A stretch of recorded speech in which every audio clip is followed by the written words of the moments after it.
안녕하십니까, 우짜입니다. 2026년 1월 24일 아침까지 확인한 세상 돌아간 얘기입니다. 그럼 뉴스 보시죠. 이재명 대통령 5,000피 한국기업 제대로 평가, 국민연금 고갈 걱정이 없어졌다. 대단한데 5,000피 하나 가지고 모든 걸 땜빵하네. 자신과 무슨 상관이냐는 사람이 있지만 국민 모두의 재산이 늘어나는 것. 평가의 기준 아닙니까, 평가에? 다음 자전 거래는 뭘 하려나? 퇴직연금, 퇴직기금 가지고 하려나? 아이고 참나. 한편으로는 주가가 오른 것이 자신과 무슨 상관이냐고 하거나, 인버스인지 고버스인지, 참 발언하는 거 봐라. 참. 투자에 완전히 나락으로 떠지고 있다는 사람도 있다. 세상의 이치가 그런 거. 세상의 이치가 그렇다고? 대장동 일당한테 그 7천억 7천억 그 달러가 아니고 7천억 갖다 밀어준 것도 세상의 이친 모이네. 예, 주가 지수 상승은 국민재산 증가의 측면에서 긍정적인 일이라고 거듭하는. 아이고 웃긴 소리고요. 예? 국민연금이 기업 주식을 갖고 있는데 250조 원으로 늘면서 여기 계신 분들이 연금 고갈 걱정을 하지 않아도 되지 않을까 싶은 상황이 되었다. 웃긴 소리고요. 뭐 걱정이 다 없어졌다고? 아이고 웃긴 소리고요. 이 대도 않은 소리입니다. 우자가 말씀드렸죠. 연금 지금 원래 이거 옛날에 그러니까 그 서방에서 설계될 때부터 우자가 계속 말씀드리잖아요. 예? 그 부양 받을 사람 한 사람한테 부양해 줄 사람이 3명, 최소 3명에서 4명이 붙는 거로 설계가 된 겁니다. 그 카피해 가지고 지금 써먹는 게 우리나라 연금이고요. 예?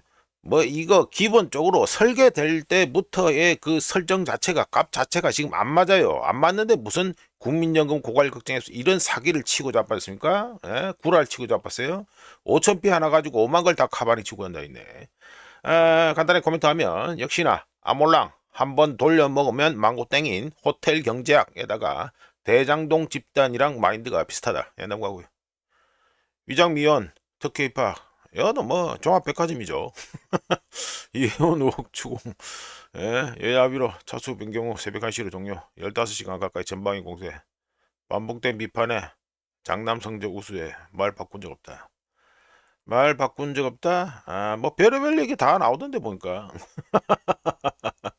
예? 뭐 간단하게 예를 들어서 등금포로 미혼, 위장 미혼 이 얘기를 갖다 카바인틱해서 뭐 사이가 안 좋아서 파혼까지 갔다며. 참 구질구질합니다. 예, 우자개적으로 구질구질하고요. 이것도 간단하게 얘기해서 이재명 정권의 안성맞춤인 인재이기 때문에 임명 강행하겠다 이래 봅니다. 넘어가고요. 합당 제안, 청와대와의 교감 어디까지냐. 정청래 대통령과 전에 논의한 바 없다. 그렇지, 잘 싸우네.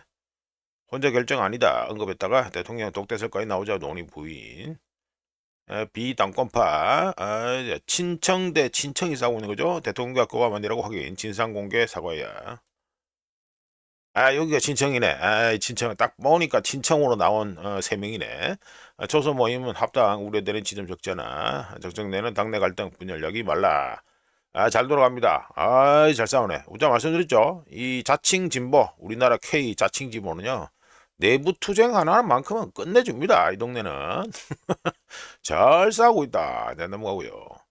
예, 예찬, 위도가다. 베트남 출장 중 심근경색으로 한때 심정지. 어이구요. 예, 긴급 귀국 추진하다 호흡 약해져 현지 병원서 스텐트까지 박았다고. 뭐, 여 인간에 대해서는 뭐 그냥 이런저런 얘기할 필요 없고요. 심정지까지 왔다 하는데, 뭐 심한 말 할 수 있습니다. 심한 말 할 수 있지만 그냥 간단하게 얘기합니다. 잘 가길 바랍니다. 넘어가고요. 장동혁, 한동훈 내실까? 이게 지상과제인데 뭐 내쳐야지. 단식 종료에 징계 문제 다시 수면 위로 내쳐야죠. 장동혁한테는요 지금 지상과제가 딱 하나밖에 없습니다. 장동혁한테는 이거 똥의 쳐내는 거 이거 말고는 없다. 당분간 회복 집중에 제명 확정 최고위는 수년 가능성. 예, 장동혁 쪽은 한동훈의 포용에 회의적 지지층 많아. 지난개에는 한동훈이 지선에 똥우이는요 중도표 못 끌고 옵니다. 무슨 지선에 필요합니까? 중도표 못 끌고 옵니다. 중도표 진짜 끌고 싶어요? 예? 지난기가 중도표 끌고 싶냐고. 그럼 우짜는 싫어합니다. 우짜는 우크라이나 건 때문에 본격적으로 싫어하는데 누구냐? 이준석이 개혁당 맞지? 하도 관심이 없어서 뭐 당 이름도 잘 모르겠다. 그러니까 이준석이 데리고 오면 오히려 이 지선에 더 필요합니다. 지선에 좀 확실하게 도움이 됩니다. 무슨 한동훈이가 지선에 필요합니까? 말도 안 되는 소리. 야가 자꾸 앉아가지고 선거 쳐가지고요. 선거해가지고 이긴 적 있어요? 한 번도 없어요. 그 보궐선거도 겨우 이기고 그 만만하게 이길 곳에도 겨우 이기고 자빠졌는데 뭘 야를 갖다가 데려와서 지선에 필요합니까? 말도 안 되는 소리지. 야는 아무짝에 쓸데없는 애라니 그러네. 자칭 보수한테는 아무짝에 쓸데없는 애요. 그리고 진짜 중도층이 필요하면 이준석이 당을 데려오면 돼. 그럼 되지 뭘. 이 간단한 계산 가지고 뭘 있다고 소리를 하고 다니냐. 넘어가고. 이재명 다주택 양도세 중과 면제 연장. 고려 안 한다. 에이. 이거 지난주인가 언젠가 해가지고 뭐 세금을 오지 안 한다고 떠들지 않았어요? 그랬는데 다시 해가지고 시간 딱 바뀌니까 입을 싹 바꿔버렸다. 1주택 또 투기용의 장특공제는 이상해. 세제 손보면 거주 비거주 달리 적용. 아이고 참 뭐 하여간에 뭐 그렇게 믿음이 안 가니까. 믿음이 갑니까? 불과 한 보름, 일주일, 보름 전에 했던 말도 해가지고 안 지키는데 뭘 믿음이 갑니까? 정책적으로 무슨 일관성 있어요? 하나도 없어요. 넘어갑시다. 뭐 맨날 저랬는데 뭐.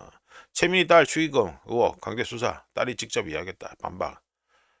참 추하고요. 참 추합니다. 야, 너 참 추합니다. 국가기관 결혼식 논란, 경찰, 국회, 사랑제 예약 기록하고 경찰 맨날 백날 해봤자 얘는 별로 믿음이 안 가고요. 별로가 아니고 아예 믿음이 안 가고 경찰이 언제부터 뭐 제대로 했다고 그러네. 하여간에 이거 간단하게 얘기하면요. 이거 참 추하고요. 진짜 추합니다. 추하고 지금 드러난 것들만 봐도 더불어 이쪽은요. 정말 총체적으로 썩었다. 지금 앞으로요. 뭐 자칭 보수가 뭐 썩었다. 이런 얘기는 자칭 진보에서 하면 안 돼요. 지금 드러난 것만 이겁니다. 드러난 것만. 제가 뭐 한 달 전에 말씀드렸잖아요. 한 명 더 티 나온다고 말씀드렸는데 그것도 티 나올는지 말란지. 너 그것도 카바닝 친다고 안 나올라나? 하여간 그 말고도 많아요. 우짜가 듣는 것도 많다니까 그러네. 이런 식으로 하는데 무슨 자칭 보수가 뭐 더럽니 어떠니 뭐 부패 찌더니 그런 얘기를 할 이 지금 그 꼴이 아니라는 거 이것만 알고 계시면 됩니다. 자 넘어가자. 뭐 쓸데없는 거 뭐 우리나라는 요새 뭐. 네, 금덩이 보시죠. 금덩이 어제 가지고 0.88% 상승해가지고 1온스에 4,979.11달러가 됐습니다.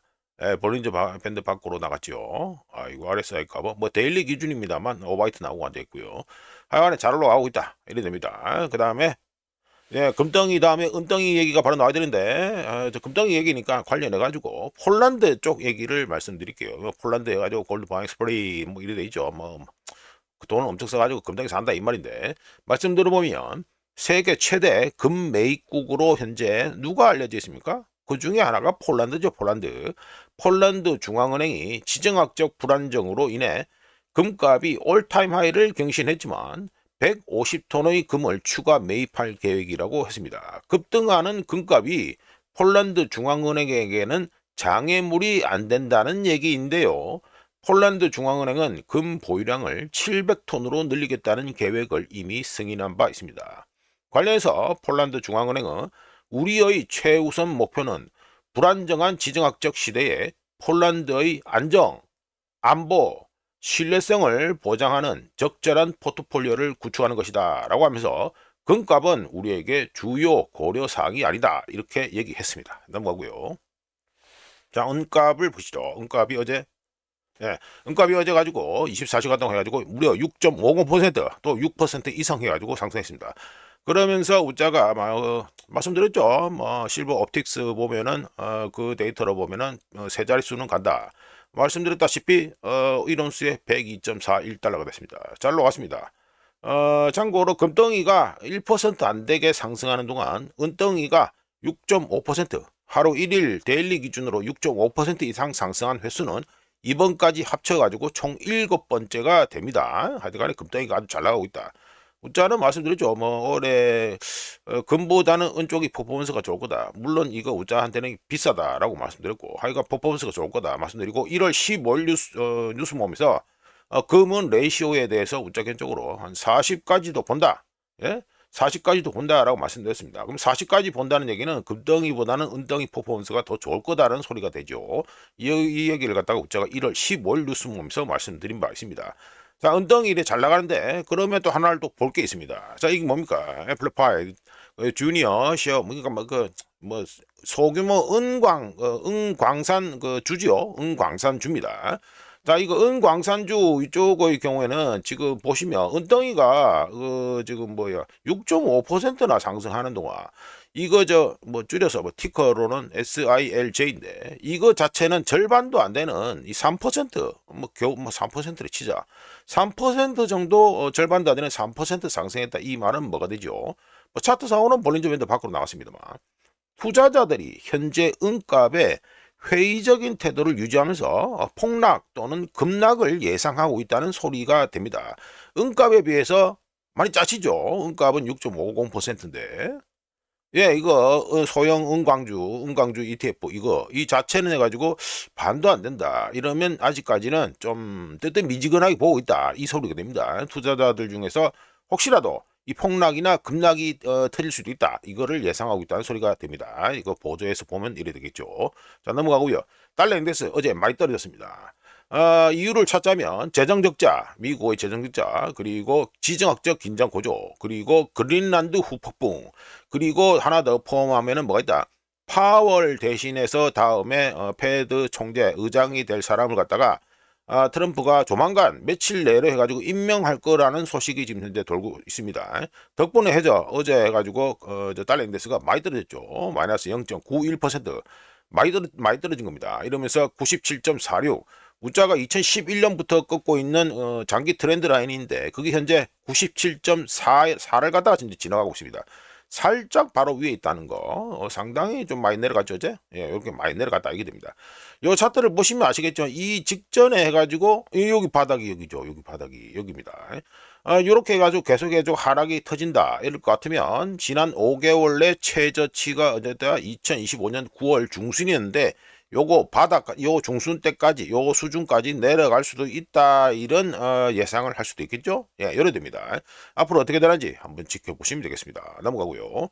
자, 우리나라 원합니다. 어제 가지고 달러 인덱스가 그렇죠. 요 떨어지는 시간 요게 자정 넘어서 대략 1시부터 해서 떨어진 거거든요. 이게 요 1시부터 떨어진 건데 요 시간대 해가지고 이거 달러 인덱스도 똑같이 급락이 나왔습니다. 똑같이 나왔습니다. 그러니까 달러 인덱스가 많이 떨어지다 보니까 우리나라 원화도 해가지고 많이 좋아졌어요.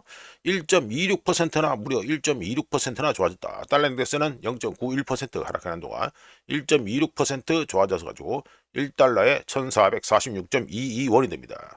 지금 이 정도 값이면요. 지금 살 사람 많습니다. 우짜 까놓고 말씀드릴게요. 지금 살 사람 많습니다. 특히 이거 기업들 경우에는요. 지난번 크리스마스 이브 때 개입했잖아요. 개입해가지고 더 떨어질 줄 알고 기다렸는데 그 이후에 다시 1480원 찍었죠. 어젠가 그저께인가 찍었죠. 그러면서 이 기업들이 실망을 많이 했어요. 기업 쪽에 있는 친구도 있고 이러는데 아이고. 예, 하여간 실망을 많이 했어요. 많이 했기 때문에 이 정도 떨어지면요 무조건 매수 들어갑니다. 아침 몸이 갑자기 또 튀죠. 이게 1450원 넘어가가지고 매수가 들어가는 건데 이거 다 기업들이 이거 살려고 하는 겁니다. 특히 수출 기업이라고 수출뿐만 아니라 저 수입하는 기업들도 그렇고 그리고 중공업 쪽 그러니까 조선 쪽에 있는 이런 회사들도 지난번 개입돼 해가지고 돈 좀 내놨다가 달러 내놨다가 이거 이 바보 꼴을 좀 당했기 때문에 하여간 지금 이거 더 떨어지지 않는 이상 이재명이 떠들었잖아요. 1,400원 전후라며 그쪽가 떨어지지 않는 이상에는 지금 이 라인 1,440원 이 정도면요 무조건 다 삽니다. 자, 넘어가고요. 자, 엔화입니다. 엔화는 아이고 우리나라 원화보다 더 퍼포먼스가 좋네. 1.74%가 좋아져가지고 엄청 좋아진 거죠. 거의 달러 인덱스 거의 더블 정도로 좋아진 겁니다. 그래서 1달러에 155.66엔입니다. 간만에 155엔대를 갖다가 보여주고 있다. 이게 됩니다. 자, 이거 일본의 경우 어제 어떻게 무슨 이벤트가 나왔죠? 일본 중앙은행이 금리 동결을 했고요. 덕분에 이거 외환 그러니까 이거 159엔까지 올라갔잖아요. 이러면서 일본 외환 당국에서 구두 개입 가능성을 갖다가 얘기를 했습니다. 그러면 뭐 때마침 또 그래가지고 달러 인덱스가 또 떨어지니까 이렇게 같이 떨어진 거고, 하여간 159엔까지 올라갔었다는 거, 이러면서 일본 외환당국에서 구두 개입 가능성 갖다가 얘기했고요. 하여간에 뭐 1.74% 좋아졌다 이게 되고요. 그 다음에 일본 그 경제 데이터가 발표됐으니까 좀 더 말씀을 드리죠. 일본 중앙은행의 2026년 첫 정책 미팅에서 기준금리가 0.75%로 동결되었습니다. 그런데 이번 동결 표결 과정에서 동결하는 거 여기에 8표가 나왔고, 반대가 1표가 나왔는데, 반대는 금리 인상해야 된다 해가지고 반대가 1표 나왔습니다. 하여간에 만장일치는 안 나왔다는 거, 이거는 말씀드리고요. 이어서 일본의 인플레이션율, 물가 상승률이죠. 일본의 인플레이션율은 YOY 작년 동월 대비해서 2025년 11월에 2.9%인데 12월에 2.1%로 많이 떨어졌습니다. 많이 떨어졌고, MOM 인플레이션, 일본 인플레이션율 MOM 전월 대비해서는 11월에 0.3%인데 12월에 마이너스 0.1%로 나왔습니다.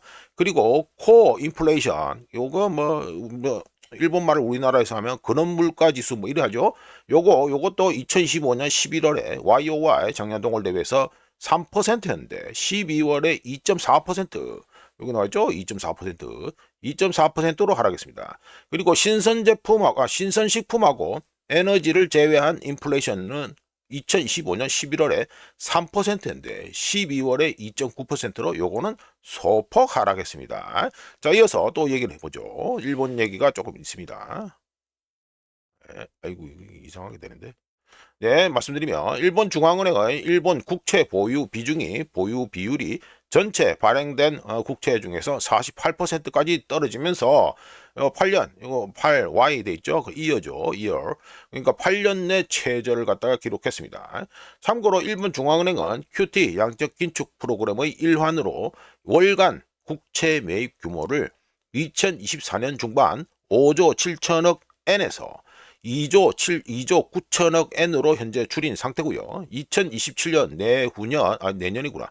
내년 초에 전에 한 1년 후에 2조 1천억 엔으로 해가지고 월간 국채 매입 규모를 더 줄인다라고 지금 계획을 잡고 있습니다. 일본 중앙은행의 움직임과 함께 외국인 투자자들, 요거죠, foreigner, 외국인 투자자의 전체 일본 국채 발행된 거 대비해서 외국인들이 보유하고 있는 비율 역시 12%까지 떨어지면서 2019년 쭉 올라가면 2019년 이 정도 걸리죠. 2019년 이렇게 됩니다. 2019년 이후 최저 수준에 근접했습니다. 어제 관련해서 문자가 뭐 간단하게 좀 뭐 또 영상 하나 올렸는데, 그 영상에서 핵심은 딴 게 아니고 일본 국채 수익률 급등 안 나오고 엔화가 관리가 가능해야지만 지금 일본이 통박 잡고 있는 계획이 순서대로 순조롭게 돌아간다, 이 얘기가 됐습니다. 그거는 공개를 하도록 하고요. 자, 넘어가가지고 요거는 중국의 위안화죠. 마우스가 오늘 이상하네. 네, PBOC 중국 중앙은행은 2023년 이후 처음으로 달러 기준 환율을 갖다가 1달러에 7위안 밑으로 설정했습니다. 공식 발표 나온 겁니다. 지금 현재 그 며칠째 계속해서 뭐 지난주인가 하여튼 뭐 지지난주인가 그때부터 계속해서 1달러 밑으로, 1달러에서 7위안 밑으로 계속 놀고 있죠. 그런데 중국 중앙은행에서 2023년 이후 처음으로 달러 기준 환율을 1달러에 7위안 아래로 밑으로 설정했다는 거, 이거 상당히 중요한 얘기입니다. 참고로 지난 몇 달 동안 많은 사람들이 이미 예상하고 있었습니다. 1달러에 7위안 밑으로 떨어질 거라는 거. 하지만 공식 발표가 나왔기 때문에 심리적으로는 상당히 중요한 의미를 지닌다고 할 수 있고요. 여담입니다만 중국 국영은행들의 경우 달러 가치를 높이기 위해서 현재 노력 중이라는 거. 달러 가치를 높여주기 위해서 현재 노력 중이라는 거, 이거는 알고 계시면 되겠습니다. 자, 넘어가지고요. 네, 요거는 중국의 B2가 올타임 하이다 라고 해가지고 말씀드립니다. 중국의, 그러니까 뭐 마진 파이낸싱 하는데 뭐 간단히 말해서 B2죠. 중국의 마진 거래가 2015년에 이거 뭐쭉 해가지고 올라가면 여기 튀는 거, 요거 청색이라 해야 되나? 네, 여기 올라가는 거 요겁니다. 2015년에 기록한 3,800억 달러, 뭐 그냥 뭐 위안화가 아니고 달러로 다 계산한 겁니다. 3,800억 달러를 돌파해서 2026년 1월에 3,900억 달러, 여기죠? 여기 400 뭐 이래 되는데 이게 4천억 달러인데 4천억 달러 바로 코 밑에까지 가 있는 3,900억 달러로 올타임 하이를 경신했습니다. 즉 2015년 기록을 깼다 이거죠. 2024년 말 이후 요거 튀는 게 두 배 가까이 증가했는데 유동 시가총액, 그러니까 현재 돌아가는 거 시가총액 대비 마진 거래 비율은 5.0%. 요거죠, 요 빨간 거. 예, 요거 빨겁니다. 예, 프리플로트 해가지고 시장 캡 돼 있죠. 요 마진 거래 유동 시가총액 대비 마진 거래 비율은 5%. 이걸로 2015년 요 때는 더 높았고요. 2015년 증시 폭락 이후 최고치에 근접했고, 가장 높았던 때는 요 빨간 거 보시면 아시겠죠. 2015년 증시 폭락을 앞두고 9.5%를 갖다가 찍었었습니다. 이쪽이죠. 요 빨간 거는 이 옆을 보시면 됩니다. 오른쪽 9.5%를 찍었었습니다. 데일리 1일 거래량 대비 마진 부채 비율은 B2 비율은 12.0%로 11년 만에 최고 수준에 도달했습니다. 자, 말씀드린 김에 중국에 대한 외국인 직접 투자 FDI 이것도 데이터 나왔으니까 말씀드리죠. 2024년에 마이너스 24.7% 감소했습니다. 뭐가? 중국에 대한 외국인의 직접 투자가. 그런데 2025년에도 마이너스 9.5%더 감소했습니다. 금액으로는 7,477억 7천만 위안이 되었고요. 이로써 3년 연속 현재 외국인들의 중국에 대한 직접 투자는 감소 중입니다. 하지만 직접 투자해가지고 중국에 직접 투자를 가장 많이 하는 국가 3대장이 누굽니까? 스위스, 아랍에미리트, 그러니까 UAE죠. UAE, 그리고 영국, 이 3대장입니다. 이 3대장들의 투자는, 중국에 대한 투자는 각각 스위스는 66.8%, UAE, 아랍에미리트는 27.3%, 그리고 영국은 15.9%로 크게 증가했습니다. 그리고 새로 설립된 외국인 투자 기업 숫자는 7만 392개로 YOY 작년 그러니까 2024년 대비죠. 2025년 데이터니까 2025년 기준에서 작년 2024년 대비해 가지고는 19.1% 증가했습니다. 자, 넘어가고요. 자, 이거는 또 이따가 한번 또 소개시켜드리는 바 있는 카자흐스탄 탱기즈 유전 얘기를 갖다가 업데이트를 해드립니다. 세계 최대 유전 중 하나인 카자흐스탄이 탱기즈 유전, 여기 탱기즈 유전, 이 유전의 생산이 1월 19일 쉐브론에서 뭐라 발표했다? 생산 중단이 발표했는데, 원인은 뭐냐면 이 발전소 쪽에서, 발전 시설에서 화재가 발생하면서 이 생산이 중단된다라고 발표됐습니다. 참고로 쉐브론이 지금 쉐브론이 이거 탱기즈 유전, 정확하게는 카자흐스탄 석유 생산 업체인 탱기즈 체브로인이라고 부르는데, 이 회사의 지분을 50% 소유하고 있죠. 쉐브론이. 이게 뭐 사실상 다 해먹고 앉아있다 이 소리지. 하여간에 생산 중단이 1월 18일 발전소에서 발생한 화재로 일어났는데요. 화재 원인은 아직 밝혀지지 않았고, 카자흐스탄 정부 조사위원회가 현재 조사 중입니다. 이번 생산 중단, 이 탱기즈의 유전 생산 중단 대략 한 일주일 벌써 됐죠. 이제 이번 생산 중단은 우크라이나 드론 공격으로 인해가지고, 이거 뭡니까, 이거? 노보로시스크죠? 노보로시스크. 맞나, 발음이? 그러니까 이 생산 중단은 우크라이나 드론 공격으로 인해가지고 피해를 입은 흑해 연안 주요 수출 관문, 게이트웨이, 노보로시스크가 되겠습니다. 여기에서 이미 이 수출하는 거 관련해서 병목 현상을 겪고 있었는데, 여기다가 탱기즈까지 해가지고 지금 가동이 지금 중단이 됐다. 생산이 중단됐다. 이거는 카자흐스탄 석유 산업에 더 큰 악영향을 끼치고 있다. 이렇게 말씀드릴 수 있겠습니다. 자, 업데이트 됐으니까 넘어가고요. 자, 이거는 월스트리트에서 또 기사가 나왔는데, 이것도 뭐 유료라서 제목만 끌고 왔습니다. 그런데 우자가 따라가지고 제목을 갖다가 소제목으로 잡아보면 최종 타겟, 최종 목표물은 쿠바다 해가지고 말씀드릴게요. 쿠바는 베네수엘라의 오랜 이념적 경제적 동맹국으로서 지정학적 체스판에서 핵심적인 위치를 차지하고 있으며, 러시아, 중국, 이란과 함께 광범위한 반미연합의 일원입니다. 덕분에 안티 USA 액시스, 그러니까 반미연합의 이 축에서 쿠바는 서방구의 전략적 거점 역할을 합니다. 어떻게 합니까? 러시아는 미국에 지리적으로 근접한 곳에서 자신의 영향력을 행사하기 위해 쿠바의 안보 및 잠재적인 정보 인프라, 그러니까 인텔이죠, 인텔, 첩보 이런 거, 뭐 감청, 첩보 이런 겁니다. 잠재적인 정보 인프라를 유지하고 있으며, 중국은 경제 투자와 정보, 이것도 똑같이 뭐 인텔, 뭐 그겁니다. 첩보, 뭐 감청 이겁니다. 정보 시설 확보를 위해 쿠바에 이런 시설을 갖다가 확보하면서 미국의 패권에 맞서 지역적 영향력을 확대하는 것으로 지금 쿠바를 갖다가 주요 거점으로 삼고 있죠. 한편 마두로 체포 이후 마두로 체포 이후 베네수엘라 상황은 쿠바에게 있어서 중요한 지원 기반, 서포트 기반이 뭡니까? 베네수엘라였죠, 베네수엘라. 특히 오랫동안 이거 관련해서 우리가 영상을 갖다가 저 공개를 해야 되는데 아직 안 하고 있네. 하여간 오랫동안 이 쿠바하고 베네수엘라 간에는 석유를 주고 의사를 받고 뭐 서로 그러니까 쿠바는 석유 받고 의사를 주고 베네수엘라는 석유를 주고 의사를 받고 쿠바 의사를 받고 이런 이 교환 협정을 맺어가지고 하고 있었는데 이걸 통해서 이 베네수엘라 석유를 받아가지고 쿠바 경제가 지탱해 왔습니다. 하지만 마두로가 체포되면서 베네수엘라의 석유 보조금, 뭐 사실상 그 쿠바에 대한 석유 보조금이죠. 이거를 잃을 위기에 처해 있죠. 쿠바가 현재 심각한 물자 부족에 시달리고 있는 동안 베네수엘라가 주던 이 생명줄이 끊어준다. 이러면 쿠바 내부 불안정이 가속화되고 워싱턴이 카리브해에 남아있는 공산주의 거점을 해체하려는 가능성 또는 움직임이 증폭될 수 있습니다. 참고로 러시아와 중국에 있어서 쿠바는 미국 패권에게 도전하는 데 가장 유용한 프록시라고 말씀드렸는데 이게 문제가 러시아의 경우에는 우크라이나 전에 현재 발이 묶여 있다는 게 있죠. 걸림돌이 좀 상당히 심각합니다. 보면 우크라이나인지 알기 모르게 보시면 그 뭐 지금 중동에서도 좀 그렇잖아요. 러시아가 하여간 넘어가서 한편 미겔 디아스 카넬 요겁니다. 디아스 카넬 쿠바 대통령의 경우에는 미국의 행동을 국가 테러이자 범죄적 공격으로 규탄하면서 국제적인 반발을 촉구하는 한편 러시아 중국과의 관계를 강화하여 제국주의적 침략에 맞서는 쿠바의 혁명적 입장을 수호하고 있습니다.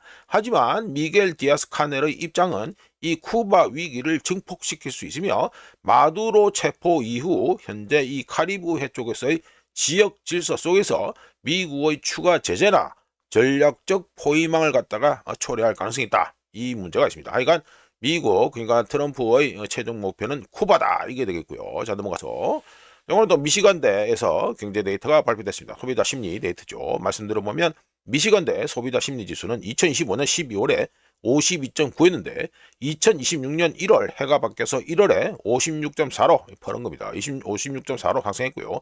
그리고 커런트 컨디션 현재 경제 상황에 대해서는 2025년 12월에 50.4였는데 1월에 55.4 이거 뭐 잘 안 보이는데 하여간에 뭐 이거 보시면 커런트 컨디션 이거죠. 예, 허용급이다. 허용급 해가지고 올랐습니다. 작년 12월에 50.4 올해 2026년 1월에 55.4로 해가지고 많이 올랐고요. 그리고 컨슈머 익스펙테이션 요거죠. 예, 요거 뭐 오렌지색 요거 됩니다. 요거 앞으로 경기 전망에 대해서 나오는 데이터는 2025년 12월에 54.6인데 2026년 1월에 57.0으로 상승했습니다. 참고로 이거 미시간대 심리 데이터의 경우는요. 조금 첨언을 해보면 예비 데이터를 더 잘 쳐줍니다. 요거는 지금 파이널 데이터인데 예비 데이터를 더 잘 쳐줍니다. 시장에서는요. 하여튼 요건 알고 계시면 되고 그 다음에 미시간대에서 나오는 해가지고 또 인플레이션 예상치죠. 보시면 1년짜리가 요거 보시면 요거 퍼른 거죠. 예, 퍼른 겁니다. 1년 인플레이션 예상치는 2025년 12월에 4.2%인데 1월에 4.0%로 하락했고요. 그리고 5년에서 10년 인플레이션 예상치는 2025년 12월에 3.2%인데 이거는 오히려 2026년 1월에 3.3%로 요거는 상승했습니다. 자 넘어가고요. 이거는 우짜가 오늘 또 길게 말씀드릴 헤지펀드 순자금 유입이 증가했다. 이게 됩니다. 차트는 뭐 보시면 아시겠지만 뭐 블룸버그 차트고요. 예. 말씀드리면 헤지펀드에 약 1160억 달러의 순자금 유입이 벌어지면서 2007년 쭉 앞으로 가면 이거죠. 예, 이렇게 되는 거. 2007년 이후 최대 규모를 기록했습니다. 헤지펀드 전체 자산 규모는 5조 달러를 넘어섰고요. 높은 평균 수익률이 자금 유입에 큰 역할을 했다는 평가가 되고 있지만 자금 유입 자체는 중요한 신호다라고 할 수 있습니다. 지난 수년간 헤지펀드에 대해 회의적인 시각을 품어왔던 기관 투자자들이 헤지펀드로 다시 돌아오고 있다는 소리가 되는데요. 이것은 투자자들이 갑자기 복잡한 투자 방식, 헤지펀드들이 좀 바쁘잖아요. 그러니까 복잡하죠. 복잡한 투자 방식을 선호해서가 아니라 기존 투자 전략이 한계에 봉착했기 때문이라고 할 수 있습니다. 참고로 금리가 높아지고 상관관계는 심화되며 지정학적 변동성이 끊임없이 벌어지고 있는 시장에서 충격을 갖다가 받고 있죠. 시장이. 이런 상황에서 전통적인 주식 및 채권 포트폴리오는 충분한 위험 관리 수단이 되지 못하고 있습니다.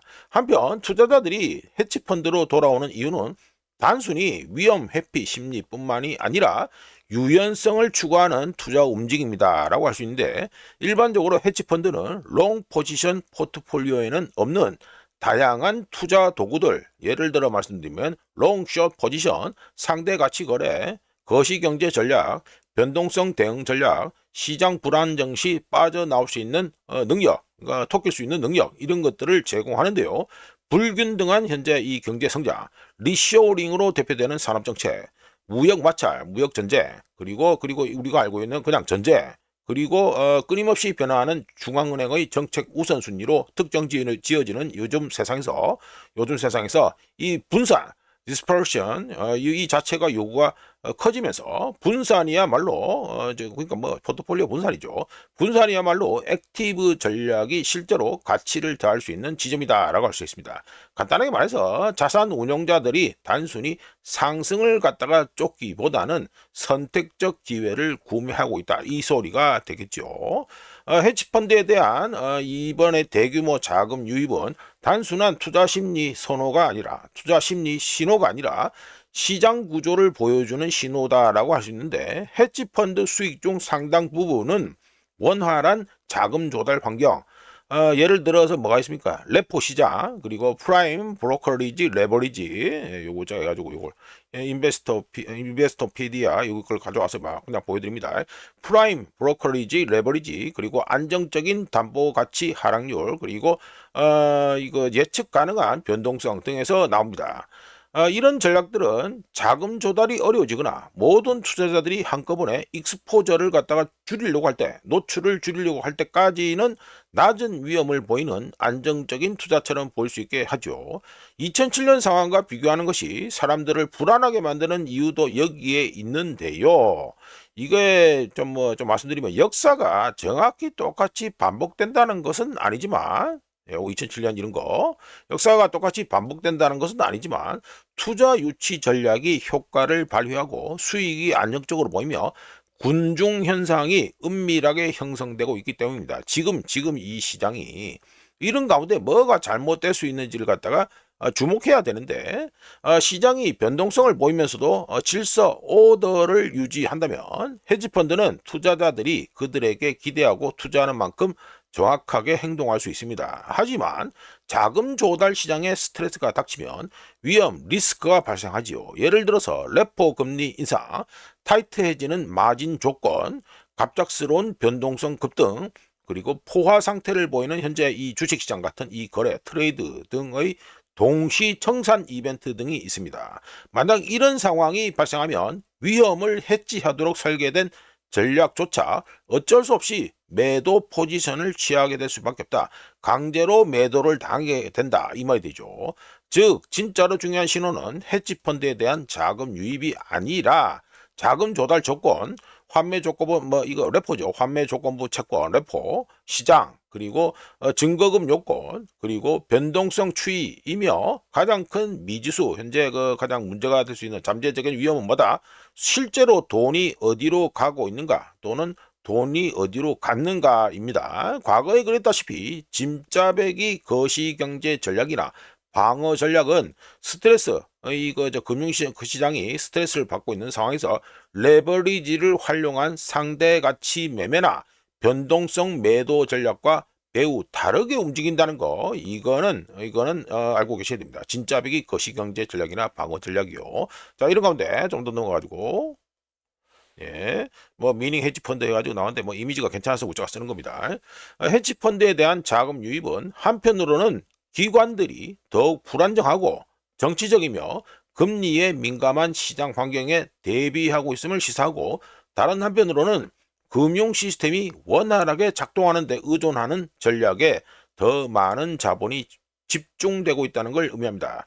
서로 이 좀 잘 아다리가 안 맞죠. 예, 이거 말하는 거를 봐서는 잘 모르시겠지만 기관들이 불안정하고 정치적이고 금리에 민감한 시장 환경에 대비하고 있는데 다른 한편으로는 또 금융 시스템이 원활하게 작동하는데 여기다가 돈을 갖다가 더 놓고 있다. 뭔가 좀 아다리가 안 맞습니다. 따라서 다음에 어떤 문제가 이벤트, 안 좋은 이벤트가 발생한다면 헤지 펀드가 가진 이 서로 양립할 수 없는 이 상충 관계가 또는 우리나라 말로 하면 뭐 이율 배반 이거 자체가 가장 먼저 부각될 거다. 이렇게 우짜견적으로 예상을 해 봅니다. 자, 넘어가가지고요. 네, 이거는 이제 베이커 휴즈입니다. 이제 끝날 때가 다 됐다는 얘기죠. 1월 23일 기준, 그러니까 1월 23일로 끝나는 주 기준 베이커 휴즈에서 발표하는 오일 리그 카운트 석유 드릴링 수주는 전주 410개에서 411개로 1개가 증가했습니다. 그리고 토탈, 요거죠. 토탈 리그 카운트 총 숫자는 전주 543개에서 이번 주 544개로 이것도 1개가 증가했습니다. 그러면 어떻게 됩니까? 산수하면은 1개 증가했는데 1개 증가했으니까 천연가스는 변동이 없었다. 지금 뭐 더 늘어나거나 줄거나 변동이 없었다. 이 소리가 되겠죠? 자, 끝내기 앞서가지고 우짜가 어제 가지고 천연가스 얘기를 좀 말씀드렸는데 간단하게 좀 코멘트 해보면 북미 지역 주말 날씨 예보가 실제 기온과 다를 경우 일요일에 천연가스 가격 하락으로 인해 가지고 큰 손실을 볼 수 있기 때문에 우짜 개인적인 그냥 의견입니다. 무리해서 천연가스 매수하지 마시고 주말 전에 매도하는 걸 추천한다. 예, 이렇게 말씀드립니다. 자, 이렇게 해서 2026년 1월 24일 아침까지 확인한 세상 돌아온 되겠습니다. 구독, 좋아요, 그리고 회원가입 감사합니다. 다음 주 월요일에 찾아뵙겠습니다.